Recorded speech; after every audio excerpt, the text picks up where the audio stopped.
Hello aspirant, मेरा नाम मनोज रावत है और मैं आपका फिजिक्स एजुकेटर हूँ।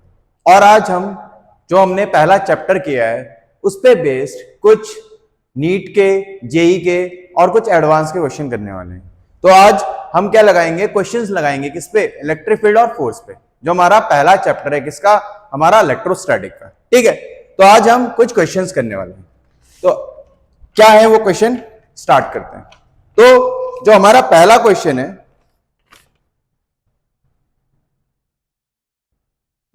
कुछ क्वेश्चन बहुत बढ़िया लेवल के होंगे। टू पार्टिकल्स, फटाफट साथ साथ लिखते रहना क्वेश्चन। तो two particles each having a mass of 5 gram and charge 1 into 10⁻⁻7 coulomb stays in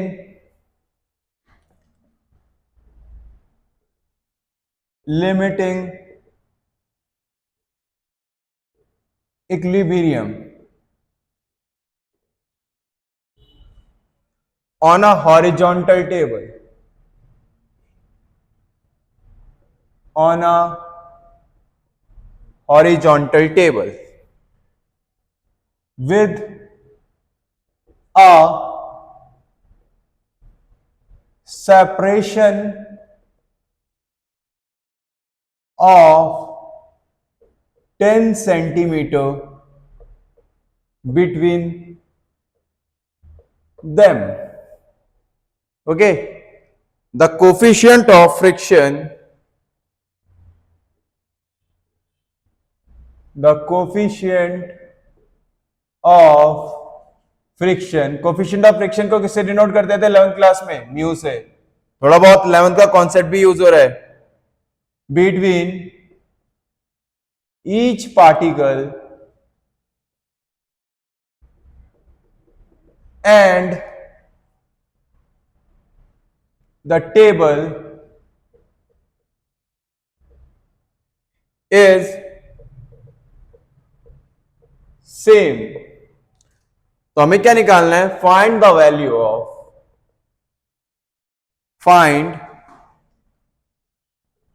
value of this coefficient. This coefficient बोले तो हमारा कोफिशिएंट ऑफ फ्रिक्शन की बात कर रहे हैं, तो हमें उसकी वैल्यू फाइंड आउट करनी है। तो पहला क्वेश्चन हमारे पास ये, ठीक है। तो देखो क्वेश्चन क्या है, हमारे को दो पार्टिकल दे रखे जिनका मास 5 ग्राम ईच है एंड चार्ज इतना है, stage in equilibrium on a horizontal table. किसी हॉरिजॉन्टल टेबल में, यानी दो पार्टिकल्स, एक रफ सा डायग्राम बनाऊं तो ये मैंने हॉरिजॉन्टल टेबल ले लिया, इसके ऊपर दो पार्टिकल्स है और दोनों का मास 5 ग्राम है और इन पे चार्ज भी दिया है।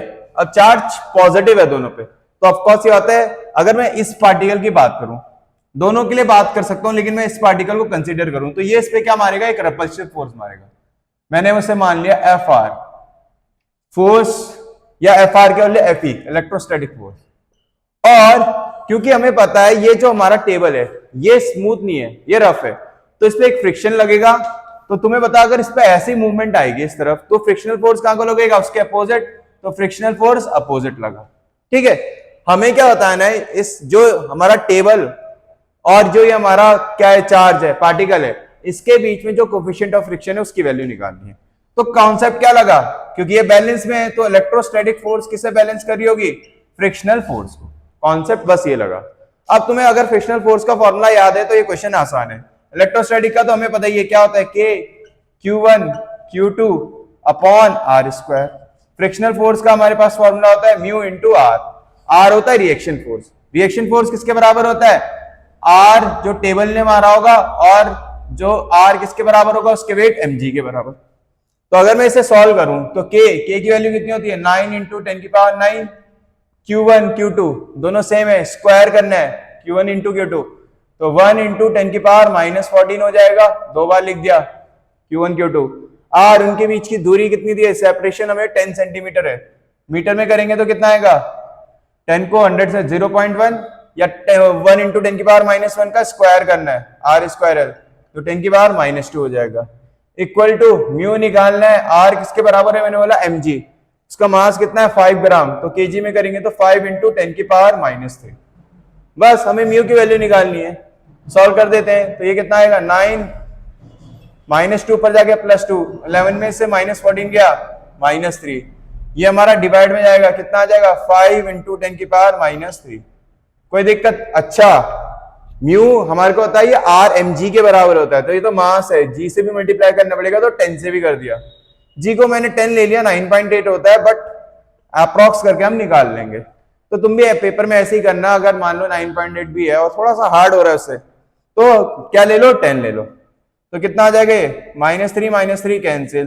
9 को 5 से डिवाइड करेंगे तो आता है 1 पॉइंट कितना आ जाएगा 8 आ जाएगा, 10 से डिवाइड करना है तो म्यू कितना आ जाएगा 0.18, अब हमें पता है, हमने 11th क्लास में पढ़ा है कोफिशिएंट ऑफ फ्रिक्शन किसके बराबर है, देखो अगर मैं देखो F equal to mu R होता है तो म्यू इक्वल टू कितना आ जाएगा हमारा F बाय आर, F क्या होती है, फ्रिक्शन भी फोर्स होती है, रिएक्शन भी फोर्स होती है, सेम चीज का रेशियो होता है, तो हमारी यूनिट क्या आती है, कुछ भी यूनिट नहीं आती है, तो ये यूनिट लेस होता है, तो म्यू कितना आ गया 0.18, कोई डाउट किसी को, तो ये हमारा आज का पहला क्वेश्चन था, फटाफट इसे नोट करो, जल्दी करो, फिर नेक्स्ट क्वेश्चन में बढ़ेंगे।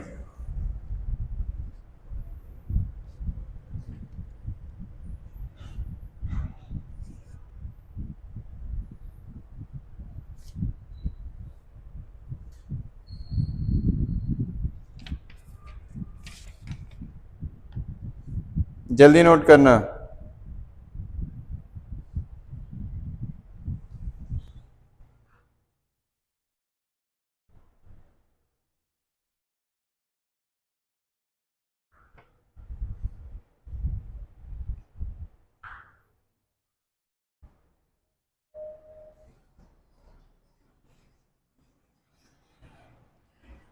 हो गया नोट, बढ़े आगे,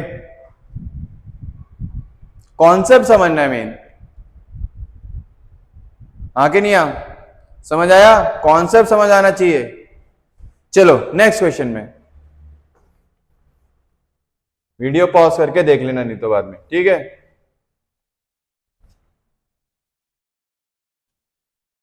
ये सारे क्वेश्चन लेवल के हैं और थोड़ा सा हटके हैं,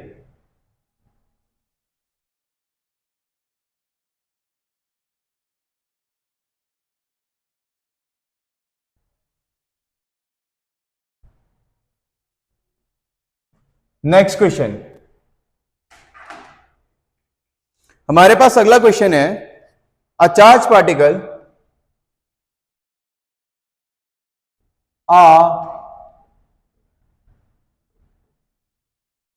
charged particle of mass 1 gram is suspended through a silk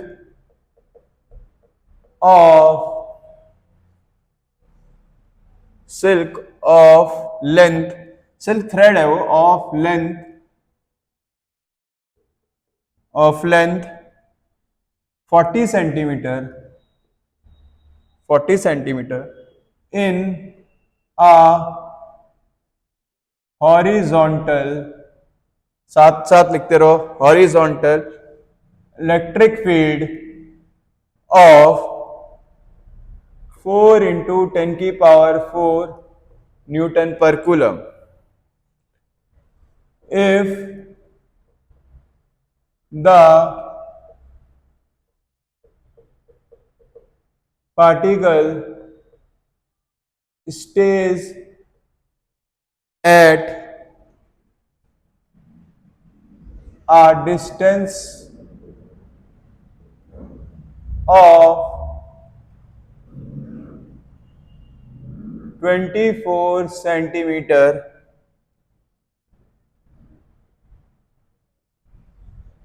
from the wall in equilibrium.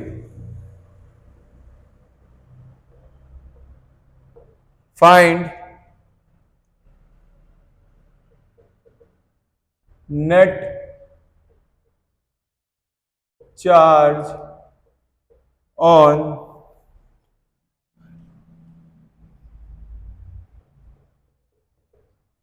Particle. ठीक है, तो क्वेश्चन हमारा ये है। तो पहले क्वेश्चन समझते हैं क्या बोल रहा है क्वेश्चन। क्या कह रहा है क्वेश्चन, एक चार्ज पार्टिकल है जिसका मास 1 ग्राम है और वो सस्पेंडेड किया गया किसी सिल्क थ्रेड से जिसकी लेंथ 40 सेंटीमीटर है in a horizontal electric field of इतना if the particle stayed at a distance of 24 centimetre from the wall in equilibrium. ठीक है ठीक है। तो अगर मैं इसका डायग्राम बनाना चाहूं तो शायद कुछ ऐसा बनेगा।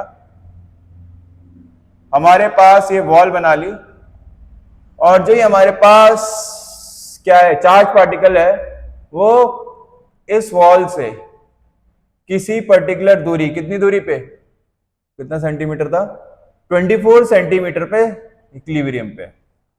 अब ऐसा तो पॉसिबल हो ही नहीं सकता। अगर कोई भी हमारे पास वो होगा, अगर कोई भी बॉडी है और वो किसी थ्रेड से कनेक्टेड है तो टेंशन ऊपर लगेगी और हमें पता है इसके वेट के कारण इसका मोशन क्या होता है, हमेशा इस तरफ आएगा, एसएचएन टाइप का करेगा। बट ये यही स्टे कर रहा है। अब यही स्टे तो तभी कर सकता है, अब मेरे को पता है कि अगर मैं ये टेंशन टी है और ये एंगल मैं मान लेता हूं, सपोज कर लो ये एंगल हमारा क्या है, हमें कुछ एंगल दे रखा है, नहीं दे रखा है, मान लिया हमारा ये एंगल थीटा है वर्टिकल के साथ, थ्रेड के साथ, तो ये एंगल भी थीटा होगा और टी के दो कंपोनेंट बनेंगे। टी के थीटा के साथ क्या करते हैं, टी कॉस थीटा, और इस तरफ क्या बन जाएगा, टी का टी साइन थीटा। तुम्हें पता ही है टी के दो कंपोनेंट बनेंगे, कॉस थीटा और साइन थीटा।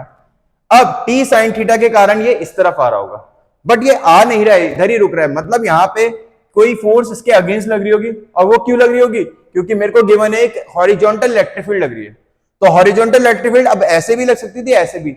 अब क्यों कंसीडर कर रहा हूं ऐसे लगेगी, क्योंकि मेरे को फोर्स इस चार्ज पार्टिकल पे इस तरफ चाहिए, तो पक्का इलेक्ट्रिक फील्ड कहां को लग रही होगी हमारी, टूवर्ड्स मैं बोल सकता हूं, इस तरफ को क्या आता है हमारा वेस्ट, तो वेस्ट को लग रही होगी। कोई दिक्कत, तो क्यू ई, अब उस इलेक्ट्रिक फील्ड के कारण कितनी फोर्स लगेगी किसी भी चार्ज पार्टिकल पे, क्यू ई लगती है तो क्यू ई लग गई, और नीचे इसका वेट कितना लग रहा होगा, mg। तो यानी मेरे पास चार, अब ये इक्विलिब्रियम है तो हॉरिजॉन्टल फोर्सेस लेफ्ट और राइट वाली एक दूसरे को बैलेंस करेगी और टॉप और बॉटम वाली एक दूसरे को बैलेंस करेगी। यानी इन इक्विलिब्रियम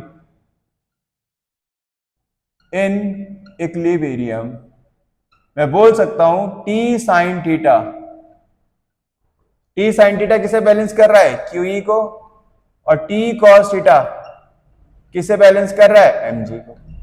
अगर मैं इक्वेशन 1 और 2 को डिवाइड कर दूंगा तो t से t कट जाएगा, कितना आ जाएगा, tan थीटा बराबर क्यू ई बाय mg। मेरे को शायद किसकी वैल्यू निकालनी है, q की वैल्यू निकालनी है। ठीक है, अब ये tan थीटा निकालना पड़ेगा। तो tan थीटा क्या होता है, परपेंडिकुलर अपॉन बेस, ये चाहिए मुझे। ये 24 है, इसकी थ्रेड की लेंथ कितनी है हमारी, दे रखा था 40 सेंटीमीटर।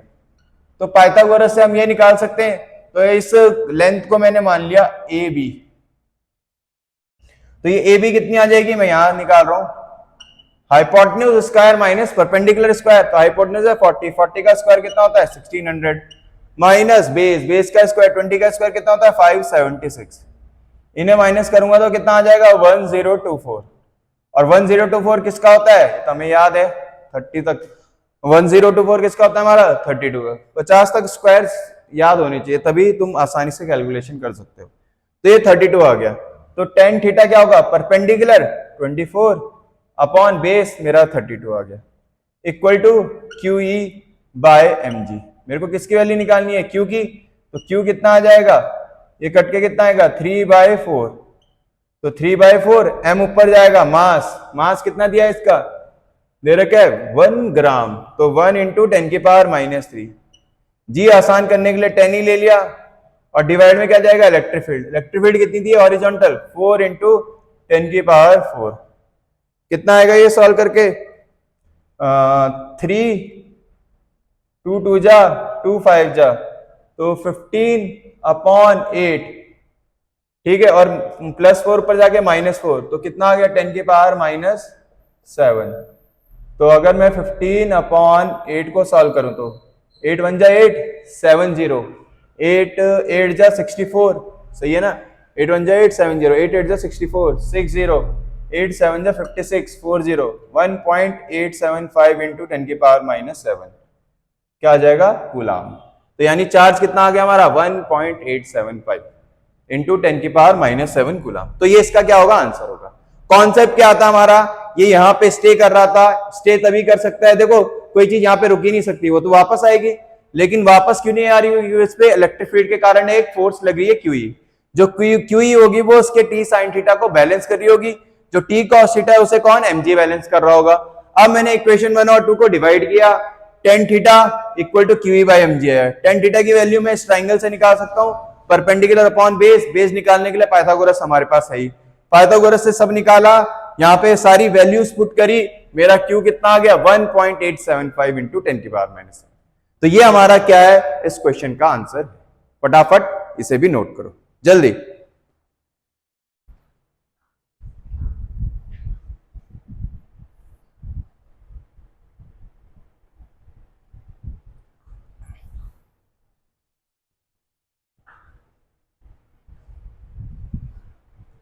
जल्दी करना, वैसे भी साथ साथ बोला है मैंने, तो जो चीजें समझा रहा हूं वो समझो, और फिर तो कोशिश करो कि खुद भी कर सकते हो तुम, अगर एक बार चीजों को समझ गए तो।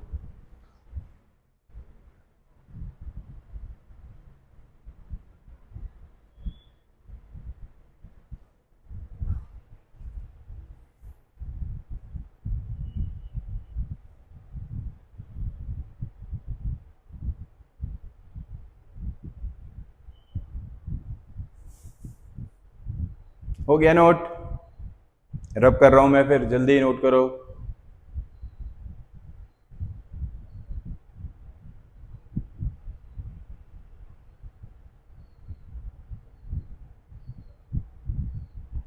टेंशन सबको पता है, हमेशा जो वेट होता है उससे क्या लगती है? अवे लगती है। चलो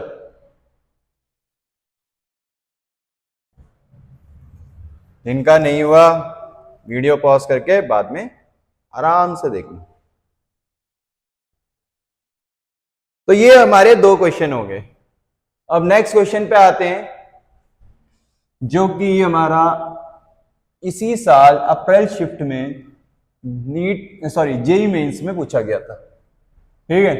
तो अगला क्वेश्चन हम जेई मेंस का करने वाले हैं, ठीक है? तो हमारे पास क्वेश्चन क्या है अगला?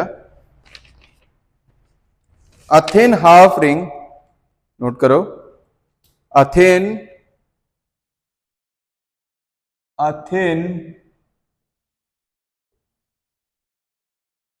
Half ring of radius 35 centimeter is uniformly charged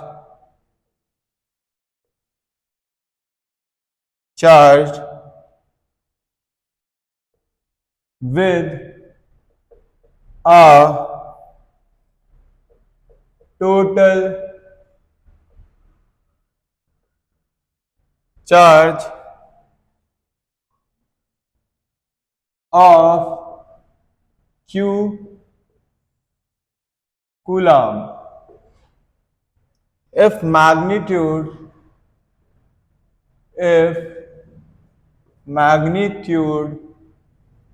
of electric field at center of half ring is 100 volt per meter, then the value of Q is dash nano coulomb. ये हमारे पास क्वेश्चन है। अब इस question को अगर मैं देखूं तो मेरे पास क्या है, एक थिन हाफ रिंग है जिसका रेडियस 35 सेंटीमीटर है और यूनिफॉर्मली चार्ज है, total charge of Q coulomb से। हमें मैग्नीट्यूड ऑफ इलेक्ट्रिक फील्ड दे रखी है सेंटर पे, हमें Q की वैल्यू निकालनी। अब सिंपल सी बात है, अगर तुम्हें इसका फॉर्मूला पता है तभी कर सकते हो। और एक और चीज, इस फॉर्मूले को ध्यान रख लो क्योंकि हमारे ये 12th के सिलेबस में नहीं है, किसके, एनसीईआरटी में। तो याद रखना, अगर मेरे पास कोई यूनिफॉर्म हाफ रिंग है तो उसके सेंटर पे इलेक्ट्रिक फील्ड का फॉर्मूला होता है 2k लैम्डा बाय आर। के सबको होता है 1/4πε0 होता है। लैम्डा क्या होता है, हमारा लीनियर चार्ज डेंसिटी। वो कैसे निकालेंगे बता दूंगा। और आर क्या है, यहाँ पे रेडियस है। तो इस फॉर्मूले को इंपॉर्टेंट कर लो। लैम्डा क्या है, लीनियर चार्ज डेंसिटी। तो ये हमारा बहुत इंपॉर्टेंट फॉर्मूला हो गया हाफ रिंग का।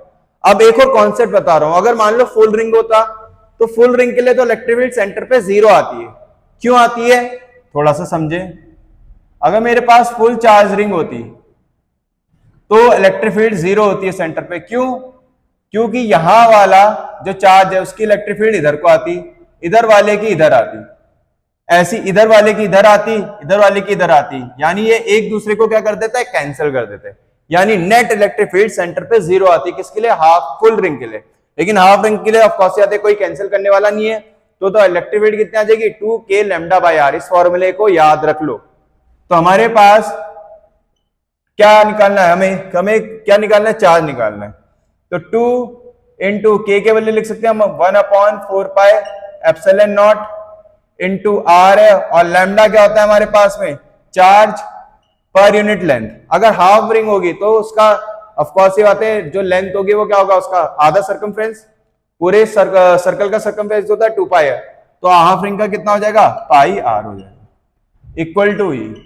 तो 2 1 जा, नहीं ये नहीं काटते, 1/4πε0 की वैल्यू हमें डायरेक्ट पता है। तो Q कितना आ जाएगा हमारा यहां से, E इंटू 4πε0 R।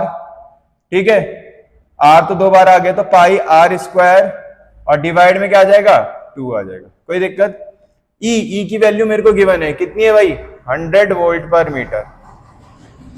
1/4πε0 होता है 9 इंटू 10⁹। तो 4πε0 कितना होगा, 1/9 इंटू 10⁹। कोई दिक्कत, ठीक है। फिर हमें क्या निकालना है, हो गया, नीचे एक 2 भी है हमारा, और यहां पे हमारा क्या हो जाएगा, पाई कितना होता है हमारे पास, 3.14 है। और रेडियस कितना दे रखा हमें रिंग का, 35। तो पाई को हम 22/7 ले लेते हैं ताकि कट जाएगा। आर कितना है हमारा, 35। तो सेंटीमीटर में है, तो मीटर में करेंगे तो कितना आएगा, 35 इंटू 35 इंटू 10⁻⁻4। क्यों, एक के लिए -2 आएगा, 2 है तो -4 आ गया। 7 से कितना जा घट गया, 5 जा घट गया। और कुछ कट रहा है, 2 से 11 जा घट गया। ठीक है, और रहने देते हैं अभी फिलहाल। 11 5 जा 55। तो मेरे पास 55 इंटू 35 और डिवाइड में 9 है। पावर देख लेते हैं अब, है क्या है हमारे पास, ऊपर जाके 2 9 और ये माइनस कितना हो जाएगा, -13। और 2 कम हो गए तो कितना आ जाएगा, -11। ये तो पावर आ चुकी है, और कुछ तो नहीं है ना पावर, ठीक है। और डिवाइड में 9 है, तो इन्हें मल्टीप्लाई करना है। 35 5 जा कितना होता है, 175। 17 कैरी, 13 5 जा 175, 117 5 और 17 कितना होता है भाई, 192। ठीक है, थोड़ा कैलकुलेशन तुम नॉर्मल कर सकते हो, जिन्हें 35 का टेबल आ सकता है वो डायरेक्ट भी कर सकते हैं। ठीक है, ये आ गया मेरे पास। तो कितना आ जाएगा, 9 2 जा 18, 18 1 2, 9 1 जा 9। ठीक है, 3 5 9 4 जा लगभग मान लेते 36, इतना आ रहा, 10⁻11, नियरली इतना आ रहा। मेरे को नैनो में बताना है तो -9 करना पड़ेगा, तो यहाँ पे 2 पॉइंट शिफ्ट करने पड़ेंगे, तो 2.14 इंटू 10⁻�9 आ जाएगा कूलाम में। अब मेरे को -9 हटाऊंगा तो नैनो हो जाएगा, यानी मेरा इसका आंसर आएगा 2.149 नैनो कूलाम। यानी क्या आएगा हमारा आंसर, 2.14। कोई दिक्कत किसी को, क्या सीखा हमने? एक फॉर्मूला सीखा, E equal to 2K lambda by R होता है। इंपॉर्टेंट कर लेना। किसके लिए? ऑफ कोर्स ये होता है जेई मेंस और नीट के लिए। ठीक है, तुम्हारे एनसीईआरटी के सिलेबस में नहीं है फॉर्मूला, बट तुम्हें याद होना चाहिए। क्लियर है? पूरे इसके लिए भी बताया, पूरे के लिए क्या होता है? 0 होता है, इसलिए याद ही नहीं करते। कोई डाउट? फटाफट नोट करो जल्दी। क्या कॉन्सेप्ट है? बस फॉर्मूला याद होना चाहिए। और लैम्डा क्या होता है हमारा? लीनियर चार्ज डेंसिटी होता है, जिसका फॉर्मूला क्या होता है? Charge per unit length. है तो मैंने किस क्लास में भी पढ़ाया है। फटाफट नोट करो जल्दी।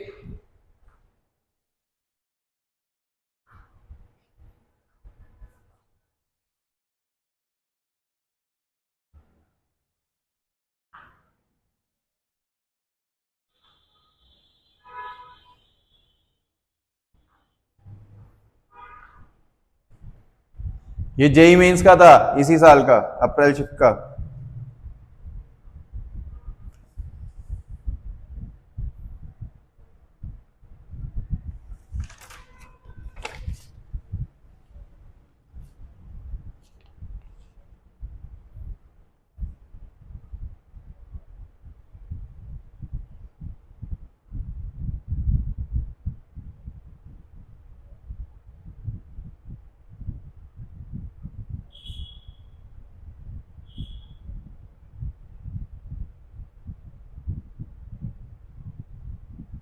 चलो फटाफट नोट करो। हो गया? एक और क्वेश्चन कर लेते हैं जेई मेंस का ही, इसी साल का।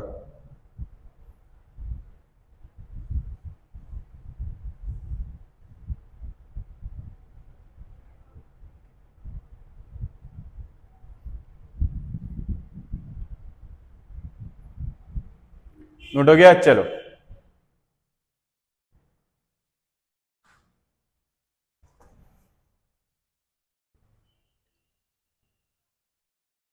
ये भी अगला क्वेश्चन भी इसी का है, जेई मेंस का, इसी साल का। और ये किस कॉन्सेप्ट पे बेस्ड है हमारा? डाइपोल मोमेंट के कॉन्सेप्ट पे बेस्ड है। ठीक है, but dipole moment due to multiple charges. Due to multiple charges. अभी तक तो हम 2 चार्ज के कारण ही पढ़ते थे सीबीएसई में, मतलब अपनी एनसीईआरटी में। यहां पे हम मल्टीपल चार्जेस के लिए पढ़ेंगे। तो क्वेश्चन है, लिखो फटाफट। 3 चार्जेस प्लस टू क्यू। क्या है हमारे पास question? 3 charges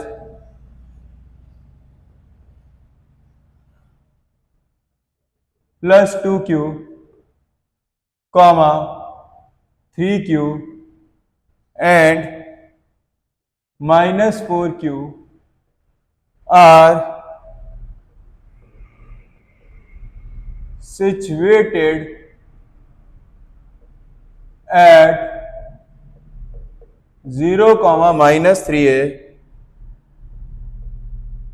2a comma 0 and minus 2a comma 0 respectively in XY plane.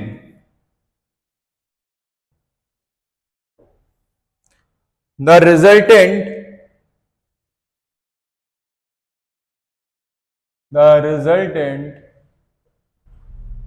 dipole moment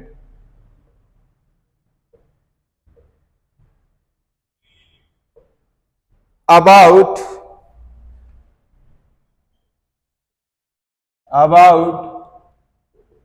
origin is, हमें रिजल्टेंट डाइपोल मोमेंट निकालना है ओरिजिन के अलोंग। तो देखो जरा, अब यहां पे हमारे पास 3 चार्ज है, यानी मल्टीपल चार्जेस के कारण हमें डाइपोल मोमेंट निकालना है। कहां पे? ओरिजिन में।